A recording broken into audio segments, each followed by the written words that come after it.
Hello guys, welcome to my channel. তো আজকে এই ভিডিওটা শিং মাগুর কই যেগুলো জংলি মাছ আছে সেগুলো জংলি মাছের জন্য ভিডিওটা বানানো হয়েছে। তো তোমরা দেখতেই পাচ্ছ যে এই শিলপাটা দিয়ে বাড়ছে, এটা হচ্ছে মুরগির মেটে। তো এই মুরগির মেটেটা ভালো করে বেটে নিতে হবে। তো এর মধ্যে অন্য কিছু আর কিছু দেওয়ার দরকার নেই।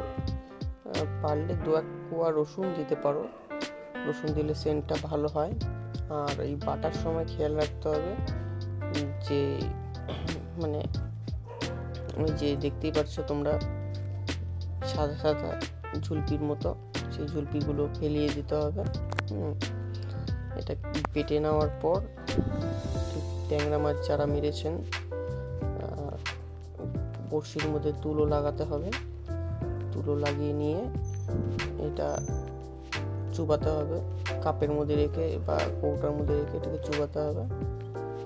চুবানোর পর যেখানটায় মাছ মারবো সেখানটায় এটা 2-1 বার ঝাড়তে হবে বলতে মানে বড়শিটা ফেলানোর পর ছিপের মাথাটা 2-1 বার নড়াতে হবে। নড়ানোর পর সেখানটায় শিঙ্গি কই মাগুর যেগুলো আছে সেগুলো ভিড়ে যাবে একদম 100%। তো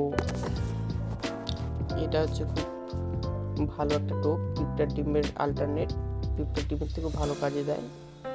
এটাতে ট্যাংরা, শিঙ্গি, মাগুর এগুলো খায়।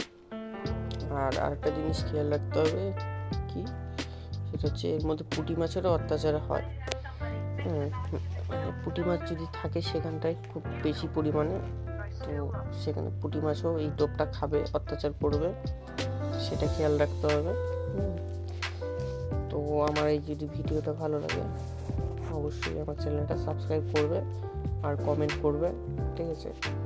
আর কোনো রকম কোনো প্রবলেম হলে কমেন্ট করতে ভুলবে না, কমেন্ট করবে, সাবস্ক্রাইব করতে ভুলবে না। ঠিক আছে বন্ধুরা, ধন্যবাদ।